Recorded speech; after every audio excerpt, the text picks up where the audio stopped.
बिस्मिल्लाहिर्रहमानिर्रहीम। नाज़रीन, पिछले चंद दिन से मरियम नवाज़ साहबा ने एक सीक्वेंस के तहत कुछ ट्वीट्स किए। दर्जन भर के करीब उनके ट्वीट्स हैं और उन सब में एक ही मैसेज दिया गया है। अगर आप गौर करें, आप उनके ट्वीट्स जो हैं वन बाय वन करके अगर आप पढ़ें तो पहले 3 ट्वीट्स तो उन्होंने जज अरशद मलिक के मतलब जो है उसमें उन्होंने कहा, और फिर अगले जो ट्वीट्स हैं वो भी सारे अगर आप देखें तो एक चीज़ कॉमन नज़र आती है इन सब में। अगर आप बगौर देखें तो इन ट्वीट्स में जो चीज़ हम सबको नज़र आती है वो ये कि बड़ी सोच समझ के एक सोचे समझे मंसूबे के तहत ये काम हो रहा है और इसमें अदलिया को और हमारी जो इस्टेब्लिशमेंट है उसको लड़ाने की कोशिश की जा रही है। बार बार अपने ट्वीट्स में जो वो कहती हैं कि अदलिया पर कोई बैरूनी दबाव है और इस दबाव की वजह से अदलिया जो है वो उसके फैसले जो हैं वो सही तरह से नहीं हो रहा है और मुलज़म जो है उनको इंसाफ नहीं मिल रहा। ख़ास करके वो अपने वालिद नवाज शरीफ के बारे में कहते हैं कि उन्हें इंसाफ नहीं मिला और उनके जितने भी फैसले हुए वो किसी बैरूनी दबाव के तहत हुए। और अपने आखिरी ट्वीट्स में उन्होंने चीफ जस्टिस से ये गुजारिश की है कि वो जो बैरूनी दबाव है उसको कौम के सामने बेनकाब किया जाए, कौम को बताया जाए, आवाम को बताया जाए कि अदलिया के ऊपर जो बैरूनी दबाव है वो किस तरफ से है, वो किस किस्म का दबाव है। और साथ में ट्वीट में उन्होंने ये भी कहा है कि हमने अदलिया की आज़ादी के लिए पहले भी अपनी जान हथेली पे रख के अदलिया की आज़ादी के लिए हम सड़कों पर निकल आए थे, यानी नून लीग नवाज शरीफ निकले थे जब, तो अब भी हम उसी तरह से अपनी जान हथेली पर रख कर अदलिया को अगर कोई मुश्किल है तो उसकी मुश्किल हल करने के लिए अदलिया का साथ देंगे। अदलिया की आज़ादी के लिए अब भी हम उसी तरह से निकलेंगे, बगैर किसी खौफ के, बगैर किसी ख़तरे के हम अदलिया के साथ होंगे। ये भी कहा गया ट्वीट में। तो इसमें ये कि कुछ दानिशवर जो हैं वो इस पे जो सोच समझ के अपनी बातचीत कर रहे हैं वो ये कह रहे हैं कि अदलिया में जो कोई ग्रुप नवाज शरीफ के साथ, वैसे तो अदलिया के शुरू से बड़े अच्छे तल्लुकात रहे हैं, लेकिन अगर कोई चंद ऐसे जजेस हैं जो नाराज़ हुए थे तो ये जो ट्वीट है ये उनकी तरफ ये इशारा किया जा रहा है, उनको मैसेज दिया जा रहा है कि हम तमाम जजेस के साथ हैं, अदलिया के साथ हैं और अदलिया को जो कोई दबाव है वो दुनिया के सामने आना चाहिए। मतलब दबाव किधर से हो सकता है? अब सोचने वाली बात है। अदलिया हमारी पाकिस्तान की अदलिया है, इस पर दबाव ना तो बैरूनी दबाव का जो लफ्ज़ इस्तेमाल किया जा रहा है इस पर इंडिया की तरफ से तो दबाव नहीं आ सकता, सऊदी अरब की तरफ से तो दबाव नहीं आ सकता, अमेरिका की तरफ से पाकिस्तान की अदलिया है इस पर वो दबाव नहीं डाल सकते। दबाव जो बैरूनी दबाव है वो किस तरफ इशारा किया जा रहा है बार बार, वो हमारी आर्मी की तरफ इशारा किया जा रहा है। आर्मी को और अदलिया को आपस में लड़ाने की एक साजिश जो है वो तैयार की जा रही है और जिसमें आप अगले चंद दिनों में आप देख लेंगे कि जो इनकी पसंद का मीडिया है वो इस बात को जो है वो उछालेगा और इस पर प्रोग्राम रखेगा और इस पर टेबल टॉक होगी और इसको हाईलाइट करने की कोशिश करेगा। वो जो ग्रुप नवाज शरीफ का जो जंग जियो वाले स्पेशल और इसके अलावा भी और मीडिया के कुछ ग्रुप हैं जो बिल्कुल उसके साथ लगे हुए हैं, तो ये सारे ग्रुप जो है इनको ये ड्यूटी सौंपी जाएगी और अगले चंद दिनों में ये जो साजिश इन्होंने तैयार किया इस पर काम शुरू हो जाएगा, जिसको कि मरियम नवाज ने शुरू कर दिया। अपने ये जो दर्जन भर ट्वीट्स करके ये सिलसिला उन्होंने साजिश का जो है ये बिल्कुल तैयार करके रख दिया और इसको चला दिया। अब जो उसके पहले 3 ट्वीट्स हैं जो अरशद मलिक जज जो है उसके बारे में हैं, तो उनमें पहले ट्वीट में वो कहती हैं कि नवाज शरीफ को गिरफ्तार करके पेश करने का हुक्म उसी फैसले में था जो फैसला अरशद मलिक ने किया था, तो उसी मुकदमे में ये गिरफ्तार करके लाने का भी उसी में था। तो अब जब वो जज ही नहीं रहा, उस जज को घर भेज दिया गया। अब दूसरे ट्वीट में ये कहा गया कि जब जज को घर भेज दिया गया तो उसी जज का किया हुआ जो फैसला है उसका बरकरार रहना ये कैसी बात है। ये अपने दूसरे ट्वीट में उन्होंने कहा। और इसी तरह से तीसरे ट्वीट में ये कहा कि जज ने जब इतराफ़ जुर्म कर लिया है, अरशद मलिक ने इतराफ़ जुर्म कर लिया और उसमें उन्होंने ये कहा है कि मेरे ऊपर दबाव था, बैरूनी दबाव था, तो मैंने उस दबाव की वजह से नवाज शरीफ के साथ नाइंसाफ़ी की है। तो ये 3 ट्वीट्स तो जज अरशद मलिक के बारे में। अब इसका हम जायज़ा खुद लेते हैं कि इतराफ़ जुर्म जो उसने किया जज अरशद मलिक ने वो किस तरह का किया। जब अरशद मलिक के अपने ऊपर केस चल रहा था अदालत में, तो अदालत ने जब उससे सवालात किए तो अरशद मलिक ने अदालत के सामने जो कुछ बयान किया वो आपने भी सुना होगा कि वो जो इतराफ़ किया है, अरशद मलिक ने ये कहा था कि मुझे जब नैब का जज इस्लामाबाद में बनाया गया तो मेरे पास 2 बंदे नून लीग के आए जिन्होंने आके मुझे ये कहा कि आपको इस जगह आपकी तैनाती हमने करवाई है, यानी नून लीग ने आपकी तैनाती इस अदालत में करवाई है और करवाने के पीछे हमारा मकसद ये है कि हमने आपसे एक काम लेना है। काम क्या है कि नवाज शरीफ का मुकदमा जो है वो आपके पास आ जाएगा और फिर आपने इसमें हमारी फेवर करनी है। तो ये वो खुद कह चुके हैं अरशद मलिक जो हैं। और वो 2 बंदे कौन थे, एक नासिर जंजुआ थे, दूसरे नासिर भट्ट थे, वो नून लीग के हैं वो। तो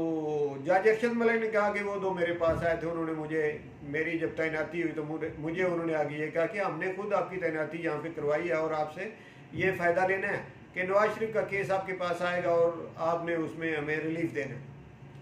अब जब नवाज शरीफ का केस वो कहते हैं मेरे पास आया,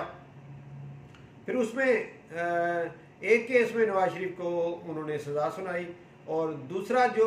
उससे भी भारी केस था उसमें उसको बरी कर दिया। अब जिस केस में नादरीन नवाज शरीफ को जज अरशद मलिक ने बरी किया, नैब के मुताबिक ये है कि वो केस जो है उसमें नवाज शरीफ की बरीयत जो है उसको उन्होंने चैलेंज कर दिया दोबारा। उन्होंने कहा कि उसमें वो जो उसको बरी किया गया है इसको दोबारा सुना जाए। ये केस जो है ये इतना सख्त केस था कि इसमें उसके बरी होने की गुंजाइश नहीं थी हमारे मुताबिक, तो इसलिए उन्होंने अपील की हुई है उसमें कि उस केस को दोबारा सुना जाए। अच्छा, एक केस जो नैब अगर कंपेयर करें उन दोनों केसों को तो वो जो उनकी नज़र में उससे ज़रा हल्का था उसमें इसको सज़ा सुनाई गई है। अब हल्के केस में सज़ा सुनाना और जो उससे हैवी केस है उसमें बरी कर देना, इसके पीछे भी कोई ऐसी चीज़ नज़र आती है कि बाद में जाके ये जो सज़ा है ये मुअत्तल हो जाएगी, यानी ये केस उसकी निस्बत इतना हैवी नहीं है तो वो सज़ा मुअत्तल हो जाएगी। ये बेईमानी भी इसके पीछे ये नज़र आती है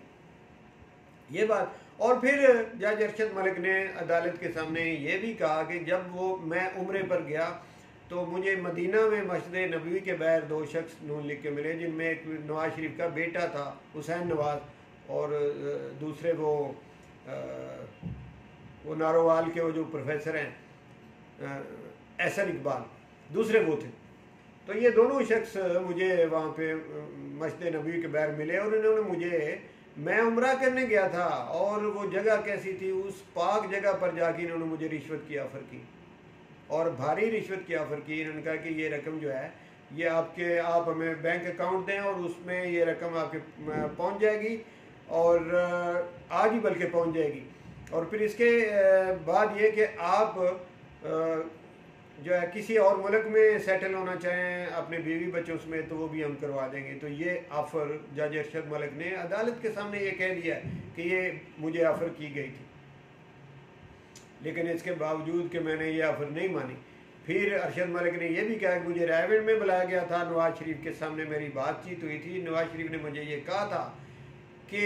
फ़ैसला तो आपने जो करना था वो कर दिया, अब आप इतना कह दें कि मेरे ऊपर दबाव था तो हम आपके साथ राज़ी हो जाएंगे। तो लेकिन वो कहता है मैंने ये भी नहीं कहा। तो नाज़रीन आप देखें ये जो 3 ट्वीट मरियम नवाज ने किए जज अरशद मलिक के मतलब, ये कौम के सामने है। इसकी मज़ीद तशरीह जो है, क्योंकि ये सारा मुकदमा जो जज अरशद मलिक पे चला वो भी कौम देखती रही है, जो अरशद मलिक ने अदालतों के सामने अपने बयान दिए वो भी सारी कौम सुनती रही है, देखती रही है। तो अपने एक ट्वीट में आगे चल के वो ये भी कहती हैं, बल्कि बार बार यही बात है कि अदलिया के ऊपर दबाव है। वो किसी एक ट्वीट में कोई लफ्ज़ है, दूसरे में कोई और अल्फाज हैं, लेकिन बात एक ही है कि अदलिया पर कोई दबाव है और अदलिया उस दबाव के तहत जो है वो सही फैसले आज़ादी से नहीं कर सकती। तो हाँ नाजरीन, ये बात वो सच कहती हैं कि अदलिया के ऊपर दबाव है, इसमें मरियम नवाज झूठ नहीं बोलती, ये तो बात सही है। अदलिया के ऊपर दबाव तो है, वो हमने देख लिया कि अदलिया पे दबाव है। देखिए ये दबाव ही है कि जो उसको जाके मदीना में भी रिश्वत की ऑफ़र की गई और दबाव डाला गया, ये दबाव ही है। और ये दबाव ही है कि उसको बुला के नवाज शरीफ के सामने बिठा के और उसे ये कहा गया कि आप ये कहें। और माजी में आप देख लें, दबाव की मिसाल अगर आपने और लेनी है तो अब्दुल क़य्यूम जो जस्टिस थे, जस्टिस अब्दुल क़य्यूम, उनको टेलीफोन पे मियां शहबाज शरीफ ने ये कहा था कि ये फैसला कर दें, और वो टेलीफोन लीक हो गया था। वो कई दफ़ा मीडिया के ज़रिए अवाम ने सुना है, वो अल्फाज सुनाए गए हैं कि शहबाज शरीफ ने उसको डिक्टेशन दी थी कि ये फ़ैसला इस तरह से कर दें, तो उन्होंने ओके कहा था, यस सर कहा था कि ठीक है जी, जैसे आप कहते हैं वैसे मैं कर देता हूँ। तो इतनी दफ़ा ये मीडिया पर ये बात जो है, ये मुख्तलिफ चैनल ने ये सुनाई है, वो जो अल्फाज थे जो टेप किए गए थे वो भी सुनाए हैं, जिस पर कि कोई जवाब नून लीग की तरफ से नहीं आया। शहबाज शरीफ ने उसको कहीं भी डिनाई नहीं किया कि मैंने ऐसा नहीं कहा था। तो ये दबाव था ना अदलिया पर, अपनी मर्जी से फैसले लिए जाते थे ना। और ये दबाव ही था कि सुप्रीम कोर्ट के ऊपर इन्होंने हमला कर दिया था, उसकी दीवारें फलांग के अंदर चले गए थे। एक तकद्दुस होता है अदलिया का, वो भी इन्होंने पामाल कर लिया था और उसकी दीवारें तोड़ी थी, ज़दोकोब किया गया था। तो ये इतनी हैवी मिसाल है दबाव की कि दुनिया में ये कहीं मिसाल मिलती नहीं है कि किसी मुल्क में सुप्रीम कोर्ट के ऊपर हमला हुआ हो। इतना ये इस दबाव की ये हैवी मिसाल है। तो वो सच कह रही है ना कि अदलिया के ऊपर दबाव है, दबाव तो है। और दबाव नून लीग ने ही डाला हुआ है शुरू से, और तो किसी का दबाव अदलिया पर है नहीं। आर्मी की तरफ वो इशारा करती हैं कि आर्मी पे का दबाव है अदलिया पे। अगर आर्मी का दबाव अदलिया पर होता तो हमारे जो मौजूदा आर्मी चीफ हैं उनको कटहरे में ला के खड़ा किया गया है, और फिर उनके लिए एक कानून साजी हुई पार्लियामेंट में, तब जाके उनकी जो तैनाती थी वो बरकरार रही। तो अगर अदलिया पर दबाव होता तो इस तरह का फैसला आ सकता था, उनकी तरफ से अगर दबाव होता। तो नाज़रीन, ऐसी कोई बात नहीं कि हाँ नून लीग ने अदलिया पे हर दौर में दबाव डाले हैं, और अब भी आप देख लें, आपके सामने है सब कुछ, कि जब कोई फैसला नून लीग के हक में आता है तो वो मिठाइयाँ बांटते हैं और ढोल की थाप पे भंगड़े डालते हैं और अदलिया के हक में नारेबाजी करते हैं। और जब कोई ज़रा सा फैसला उनके खिलाफ आ जाता है तो वो अदलिया को गाली गलौज करना शुरू कर देते हैं। और वो आपने देखा होगा कि वो, मुझे नाम नहीं, वो बुज़ुर्ग से कराची के, जिन्होंने कहा था कि आपके बच्चे इसी मुल्क में रहेंगे तो आपको भुगतना पड़ेगा। उन्होंने वो इस तरह का एक तकरीर की थी, नाम मेरे देर में नहीं आ रहा, नून लीग के वो बुज़ुर्ग रहनुमा है। तो उन्होंने ये कहा था, फिर उन पर तौहीन अदालत लगी और फिर वो केस भी चला था। तो इस तरह के दबाव ये डालते रहते हैं, वाज़ेह अल्फाज में डालते रहते हैं, ये अदलिया के ऊपर दबाव डालते रहते हैं। तो अब फिर आखिर में एक ट्वीट में मरियम नवाज ने चीफ जस्टिस ऑफ पाकिस्तान से ये अपील की कि ये दबाव अदलिया पर कब तक बरकरार रहेगा, कब तक जो है सियासतदान जो है वो इसकी कुर्बानियाँ देते रहेंगे और कब तक जजेस ये कुर्बानियाँ देते रहेंगे। अब जजेस की तरफ इशारा करके भी लड़ाने वाली बात की जस्टिस शौकत सिद्दीकी और वो जस्टिस जिनके ऊपर आजकल वो एक केस चल रहा है, यानी 2 जजेस का नाम भी लिया उस ट्वीट में, और चीफ जस्टिस से ये अपील की कि आप कौम को ये बताएं कि ये प्रेशर जो है बैरूनी वो किन की तरफ से है और इसका क्या सद्देबाब है, मतलब इसका हल कब होगा। और फिर इसी ट्वीट में इसी तसलसल से चीफ जस्टिस ने जब ये गुजारिश की तो फिर कहा कि हम कल भी अदलिया के साथ थे और आज भी अदलिया के साथ हैं, हमने पहले भी अदलिया की आज़ादी के लिए सड़कों पे हम निकले जान हथेली पे रख के, और अब भी हम इससे गुरेज नहीं करेंगे, अब भी हम निकलेंगे। तो ये सिलसिला नादरीन आप ये मरियम नवाज के ट्वीट्स का आप देख लें, इसका जायज़ा ले लें, तो ये एक बहुत बड़ी साजिश जो है ये इन्होंने तैयार की है, और ये 2 इदारों को आपस में लड़ाने के लिए, 2 बड़े अदारे जो हमारे मुल्क के हैं उनको लड़ाने के लिए ये साजिश तैयार की गई है। लेकिन ये है कि ये ऐसा अब नहीं होगा, इसमें इन्हें कोई कामयाबी नहीं होगी, क्योंकि अब पाकिस्तान की आवाम भी बाशऊर है और हमारे सामने है सब कुछ। बल्कि एक ट्वीट में इन्होंने कहा जी वो JIT क्या कोई ऐसा है, मरियम नवाज ने क्या कोई ऐसा है कि जिसके खिलाफ जो बड़े इदारे हैं, मसलन ISI की तरफ इशारा करते हुए एजेंसी जो हैं उन पर मुश्तमिल JIT बनाई गई हो, क्या कोई ऐसा है। तो देखिए नाजरीन, जब ये JIT पनामा केस में नवाज शरीफ के खिलाफ ये बनाई गई थी तो उस वक्त नवाज शरीफ खुद वज़ीर आज़म थे और खुद उनकी मर्जी से ये JIT बनाई गई थी, और इस JIT के बनने के बाद नून लीग ने खुद ही मिठाइयाँ तकसीम की थी और खुशी का इज़हार किया था कि अच्छा हुआ। बल्कि उस वक्त की जो अपोजिशन थी उन्होंने तो ये जो JIT जब बनाई गई थी तो इसकी मुखालफत की थी। आपको याद होगा कि आसिफ अली जरदारी ने उस दिन ये कहा था कि JIT जिस दिन बनी थी कि ये समझ लो कि आज से ये केस जो है ये ख़त्म हो गया, कि उन्होंने आसिफ अली जरदारी ने कहा था कि ये JIT जो है जो मुख्तलिफ महकमों के एक एक फ़र्द लेकर ये JIT जो बनाई गई है ये सारे महकमे वज़ीर आज़म के अंडर हैं, तो किसी में ये कोई ज़रूरत होगी कि वो वज़ीर आज़म के ख़िलाफ़ इस JIT में कोई अपनी रिपोर्ट में कोई एक लफ्ज़ भी लिखे। तो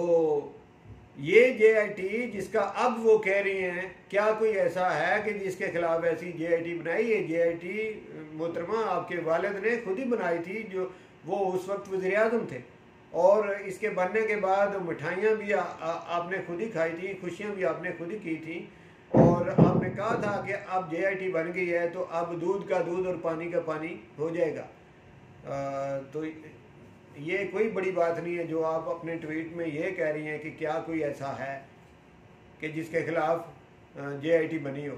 और आगे चल के वो कहती हैं क्या कोई ऐसा है कि जिसने 150 पेशियाँ भुगती हों। यहाँ पे तो 150 छोड़ के 500-500 पेशियाँ भुगतने वाले लोग भी हैं, लेकिन आपकी नज़र में जो है कि नवाज शरीफ जो हैं उन्होंने 150 पेशियाँ क्यों भुगती, ये एक अजीब बात आपको लगती है, ये हो सकती है, लेकिन इससे कई गुना ज़्यादा पेशियाँ भुगतने वाले यहाँ पे लोग हैं, लोगों ने पेशियाँ भुगती हैं, जिस पर भी कोई मुकदमा बनता है वो उसने पेशी तो भुगतनी होती है, उसने अदालत में पेश तो होना ही होता है, ये कानून है। और आगे वो ये भी कहती हैं क्या कोई ऐसा है कि जो अपनी बीवी को इंग्लैंड में बीमारी की हालत में छोड़ के तो अपनी बेटी के साथ पाकिस्तान आ गया हो। तो जब आप आए थे तो आप अपनी सियासत बचाने के लिए आए थे, लेकिन अब जैसे शहबाज शरीफ आया अब कोरोना के दिनों में, तो वो तो अपने फ़ायदे के लिए आया ना, उसको किसी ने बताया था आप आएँ तो आप वज़ीर आज़म बन जाएंगे, और वो आपने सुना भी है वो सुहेल वड़ैच का कॉलम जिसमें उन्होंने ये इंटरव्यू उन्होंने कहा मैंने शहबाज शरीफ का इंटरव्यू किया था, तो शहबाज शरीफ ने मुझे कहा था कि आप कि मुझे बुलाया गया है और इधर सारा जो वर्क है होमवर्क वो तैयार कर लिया गया है, बल्कि जो नई हुकूमत है उसकी तश्कील कैसे होगी, उसके जो काबीना होगी उनके नाम तक जो हैं वो डिसाइड कर लिए गए हैं, तो मुझे बुलाया गया और मैं तब आया हूँ। तो ये तो बात आपने सुनी होगी कि ये उसके कॉलम में वाज़े तौर पे वड़ैच साहब के कॉलम में ये थी, सुहेल वड़ैच साहब के कॉलम में। तो जब भी आप आए हैं इंग्लैंड से, जब भी आप आए हैं आप के ज़हन में अपना कोई ज़ाती फ़ायदा होता है तो आप आते हैं ना। अब जब आपको अदालतें बुला रही हैं कि आप आ जाएं, जिस मकसद के लिए आप गए थे, मियां नवाज शरीफ जिस मकसद के लिए गए थे वो तो था इलाज करवाने का, तो जब वो वहाँ पे इलाज भी नहीं करवा रहे तो फिर उनको वो 8 हफ्ते की जो ज़मानत लेकर गए थे वो 8 महीने हो गए हैं, 8 हफ्ते तो दूर की बात, 8 महीने हो गए और ना वो इलाज करवा रहे हैं ना वो आते हैं। तो जब वो अदालतों की अब कोई बात मानते नहीं हैं तो अदालतों ने पिछले दिनों जो इस्लामाबाद हाई कोर्ट ने जो सज़ा सुनाई है नवाज शरीफ को कि गिरफ्तारी का जो आर्डर दिया है, नाकाबिल ज़मानत गिरफ्तारी का आर्डर दिया है और कहा है कि 22 सितंबर तक उन्हें गिरफ़्तार करके अदालत में पेश किया जाए। ये सारा गुस्सा इस सज़ा के बाद, इस हाई कोर्ट के इस आर्डर के बाद मरीम नवाज़ को ये गुस्सा सारा जो है वो उन्होंने निकाला अपना, और काफ़ी अर्सा खामोशी के बाद उन्होंने अपनी खामोशी तोड़ी और ये ट्वीट्स का एक सिलसिला जो है वो उनका जारी हुआ, और जिसमें ये अदलिया को और एस्टेब्लिशमेंट को आपस में लड़ाने की कोशिश की गई, और इस तरह की ये सारी जो बातें हैं वो उन्होंने कर दी, जिसमें कि लड़ाई महकमों के साथ अवाम को मुतनफ़र करना, वो मतलब ये सारा एक ड्रामा बल्कि एक साजिश जो उन्होंने तैयार की थी ये अपने ट्वीट्स में उन्होंने ज़ाहिर कर दी। लेकिन इसमें नाजरीन सारा कुछ तो अवाम को पहले ही पता है। अब अवाम इतनी बेशऊर तो नहीं है, अवाम के सामने सब कुछ हुआ है, अवाम को पता है, इदारों को पता है, सबको पता है। तो आगे चल के देखते हैं इन ट्वीट्स का क्या रिज़ल्ट आता है, ये भी देखते हैं। क्या आप मुझे ये बताएं कि ये जो ट्वीट्स हैं इनका रिज़ल्ट उनके हक़ में आ सकता है? नहीं आ सकता। ऐसी साजिशें जब भी इन्होंने तैयार की हैं, जब डॉन लीग इन्होंने की, इसी तरह के जितने भी इस तरह की साजिश या फैसले ये करते हैं उल्टे इनके अपने गले पड़ जाते हैं। सच सच होता है और हमेशा सच की ही जीत आखिर में आके होती है। तो इंशाल्लाह इस मुल्क में भी सच की जीत होगी, और जो लोग इस तरह के काम करते रहे हैं, जो इदारों को दबाव में लेते रहे हैं, जो नाजायज़ फैसले करवाते रहे हैं, जो नाजायज़ काम करते रहे हैं, आखिर में आके फंसना उन लोगों ने ही। बहुत शुक्रिया नाज़रीन।